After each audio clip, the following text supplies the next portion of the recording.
लीलावती देवी महिला महाविद्यालय के ऑनलाइन एजुकेशन में आपका स्वागत है।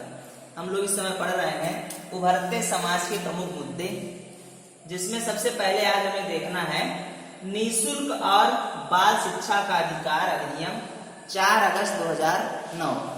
निःशुल्क एवं बाल शिक्षा का अधिकार अधिनियम 4 अगस्त 2009 को जब पारित हुआ तो वह भारतीय शिक्षा के क्षेत्र में बालकों के लिए एक वरदान जैसा ही था, क्योंकि 4 अगस्त 2009 को एक अधिनियम बनाकर इसे मौलिक अधिकार के रूप में शामिल कर लिया गया था।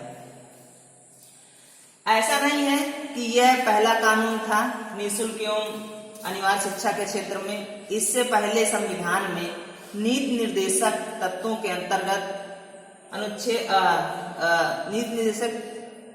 अंतर्गत धारा 45 में 6 से 14 वर्ष तक के बालकों की निःशुल्क एवं अनिवार्य शिक्षा की व्यवस्था की गई थी, जिसमें सन 2002 में 86वां संशोधन करके 21 का के तहत इसे मौलिक अधिकार के रूप में लागू किया गया और उसे कानूनी रूप से पूरी तरह से लागू करने के लिए 4 अगस्त 2009 को यह अधिनियम पारित किया गया, जिसे 10 अप्रैल 2010 से पूरी तरह से लागू किया गया।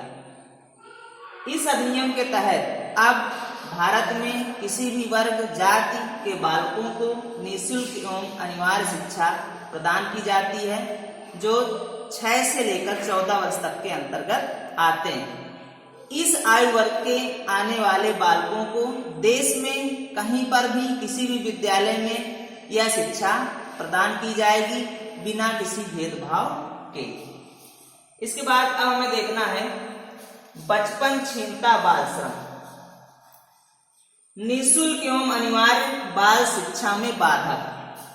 ये जो बचपन छीनता बाल श्रम है, अर्थात बाल श्रम की वजह से आज बालकों का बचपन छिन जा रहा है, वह किसी न किसी कार्य में लग जा रहे हैं और जिससे निःशुल्क एवं अनिवार्य बाल शिक्षा में बाधा उत्पन्न हो रही है। अब ये बाधा क्यों उत्पन्न हो रही है, बाल श्रमिक बनने के कारण क्या हैं और बाल श्रमिक बनने से रोकने के उपाय क्या हैं, इसका हम अध्ययन करेंगे। तो सबसे पहले हमें समझना होगा कि बाल श्रम क्या होता है। तो ऐसे बालक, ऐसे बालिकाएं जो अब एक निश्चित उम्र से पहले ही किसी कारणवश काम करने लग जाते हैं, अपना पेट पालने के लिए या माता पिता की आवश्यकताओं की पूर्ति के लिए कारखानों, ढाबों और छोटे छोटे उद्योग धंधों में कार्य करने लगते हैं, उसे हम बाल श्रम कहते हैं।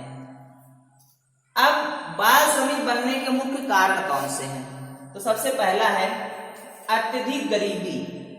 हमारे देश में विभिन्न क्षेत्रों में, खासकर ग्रामीण क्षेत्रों में अत्यधिक गरीबी है और गरीबी के कारण वहां पर लोगों की जो आवश्यकताएं हैं वह पूरी नहीं होती।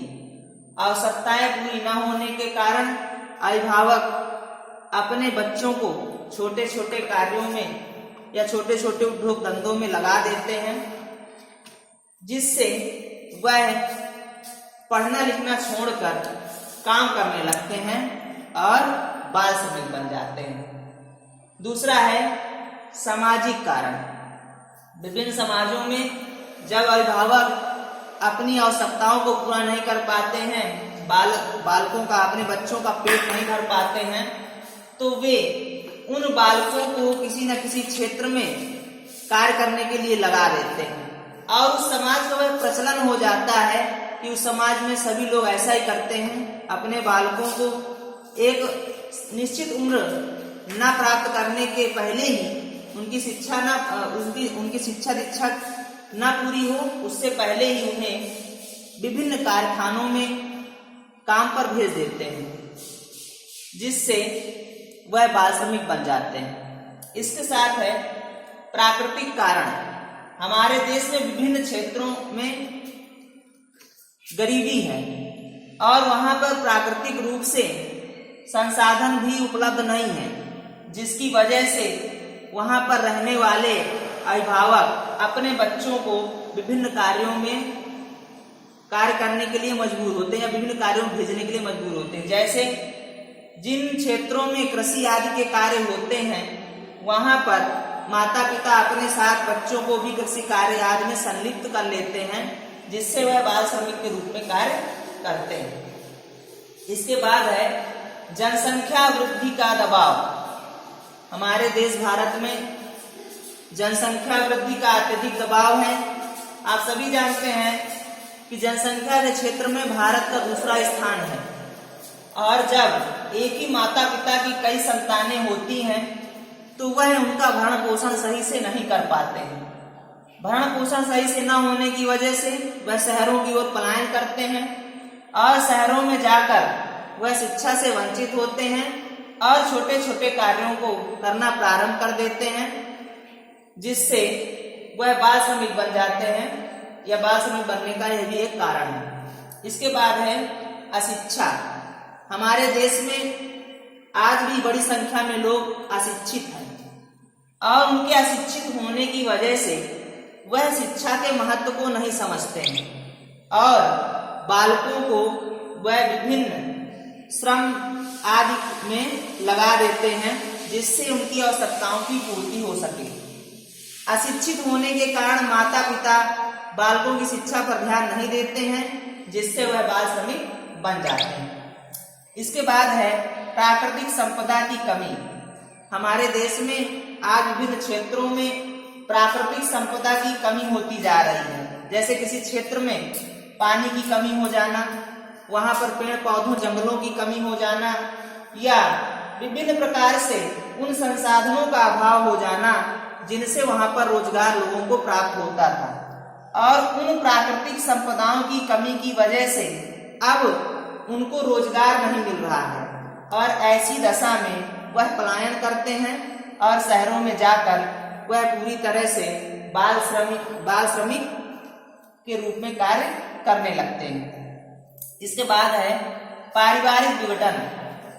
वर्तमान समय में पारिवारिक विघटन भी एक मुख्य कारण है बाल श्रमिक बनने के क्षेत्र में, क्योंकि आज हमारे समाज में संयुक्त परिवार टूट रहे हैं, एकल परिवार का रूप ले रहे हैं। साथ ही परिवार में कलह की वजह से माता पिता में अलगाव हो जा रहा है, आपस में कलह उत्पन्न हो रहा है, जिसकी वजह से वह अपने बच्चों की जिम्मेदारियां नहीं लेना चाहते हैं, उन्हें शिक्षा प्रदान करने में भी कठिनाई महसूस करते हैं, और इस प्रकार से वह बालक जो अपने माता पिता से तिरस्कृत कर दिए जाते हैं या टूटे हुए परिवार के बच्चे बचपन से ही विभिन्न प्रकार के श्रम करने लगते हैं, विभिन्न प्रकार के कामों में सम्मिलित हो जाते हैं, जिससे वह बाल श्रमिक बन जाते हैं, क्योंकि माता पिता द्वारा उनकी देखरेख नहीं हो पाती है, जिससे वह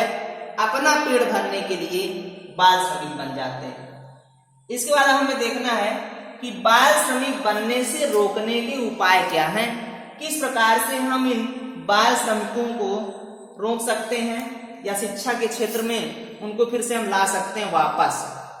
तो सबसे पहला है शिक्षा को निःशुल्क व अनिवार्य रूप से प्रदान करना। हमारे देश में शिक्षा तो निःशुल्क व अनिवार्य रूप से लागू कर दी गई है, किंतु अभी भी यह सबको अनिवार्य एवं निःशुल्क रूप से मिल नहीं पा रही है। विद्यालय होने के बावजूद, वहां पर अध्यापक होने के बावजूद भी बालक अभी भी विद्यालयों से दूर हैं। इसलिए सरकार को और सामाजिक क्षेत्र के विभिन्न कार्यक्रमों में इस प्रकार से पहल की जानी चाहिए जिससे उन्हें निःशुल्क एवं अनिवार्य शिक्षा प्रदान की जाए, साथ ही उनकी आवश्यकताओं की भी पूर्ति की जाए, जिससे कि वह बाल श्रमिक न बनकर शिक्षा प्राप्त करें और शिक्षा प्राप्त करने के बाद फिर वह किसी रोजगार या किसी भी क्षेत्र में जाकर काम करें, जिससे उनका जीवन स्तर में सुधार हो सके। इसके बाद है रोजगार के अवसर उपलब्ध कराना। आज जो भी अभिभावक रोजगार न प्राप्त होने की वजह से पलायन करते हैं, यदि उन्हें रोजगार उपलब्ध करा दिया जाए तो वह अपने परिवार का भरण पोषण कर सकेंगे, अपनी आवश्यकताओं की पूर्ति कर सकेंगे और ऐसा होने पर वह अपने बालकों की शिक्षा के बारे में भी सोचेंगे। इसलिए यदि उन्हें रोजगार मिलता है तो उनके बालकों का स्तर भी अच्छा होगा और वह बाल श्रमिक बनने से बच सकेंगे। इसके बाद है जनसंख्या शिक्षा। हमारे देश में जनसंख्या की तीव्रता में अत्यधिक वृद्धि है। यदि भारत में जनसंख्या नियंत्रण पर विशेषकर यदि कोई कानून नहीं बनता है तो आगे भी यह समस्या व्यापक रूप से बनी रहेगी और इसकी वजह से लोगों का जो जीवन स्तर है वह निम्न कोटि का होता जा रहा है।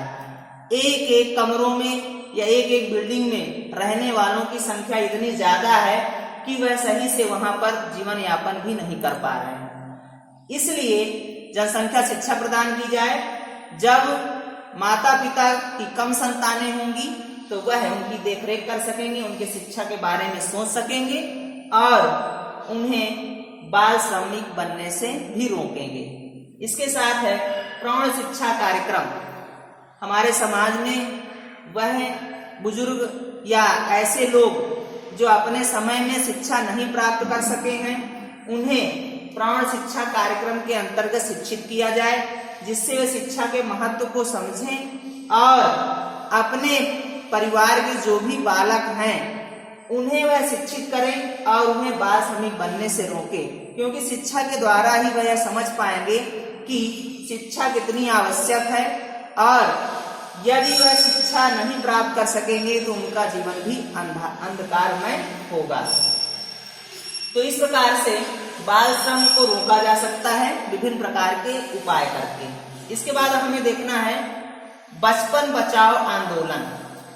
बचपन बचाओ आंदोलन के प्रेरणा स्रोत हैं कैलाश सत्यार्थी। आप सबने सुना होगा कैलाश सत्यार्थी के बारे में। इन्होंने बचपन बचाओ आंदोलन का संचालन किया है। इन्होंने ये सरकारी क्षेत्र में कार्यरत थे किंतु इन्होंने अपनी नौकरी छोड़ दी और 1980 से बचपन बचाओ आंदोलन की शुरुआत की। यह आंदोलन आज हमारे देश के 15 राज्यों के 200 से भी अधिक जिलों में सक्रिय है और इसमें 70,000 स्वयंसेवक कार्यरत हैं जो विभिन्न प्रकार के ऐसे बालकों को कानूनी तौर से फैक्ट्रियों कारखानों के चंगुल से छुड़ाते हैं जो किसी भी प्रकार से आज बाल श्रमिक के रूप में कार्यरत हैं। इनके द्वारा अभी तक 80,000 बालकों का जीवन नष्ट होने से बचाया जा सका है। यह केवल भारत में ही नहीं, भारत के बाहर भी विभिन्न देशों में इस कार्यक्रम का संचालन कर रहे हैं और ऐसे बालक जो किसी प्रकार से ना चाहते हुए भी किसी उद्योग धंधे में, कारखाने आदि में कार्य कर रहे हैं तो यह उनकी सहायता करते हैं।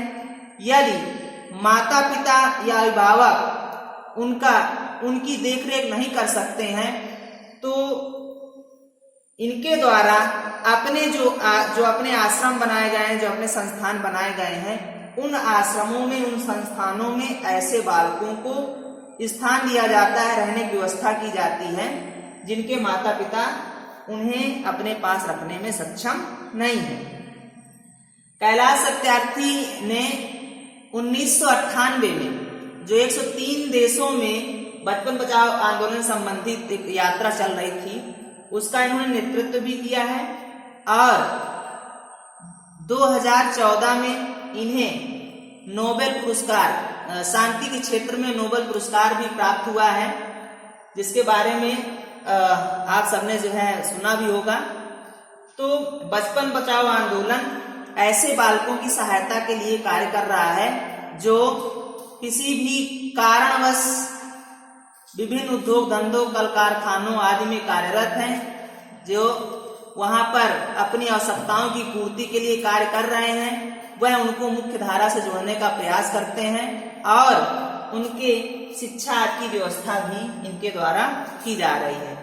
तो भारत देश में कैलाश सत्यार्थी द्वारा किया गया प्रयास अत्यंत सराहनीय है, जिसे अब आपके पाठ्यक्रम में भी शामिल किया गया है। तो आज के लिए इतना ही, धन्यवाद।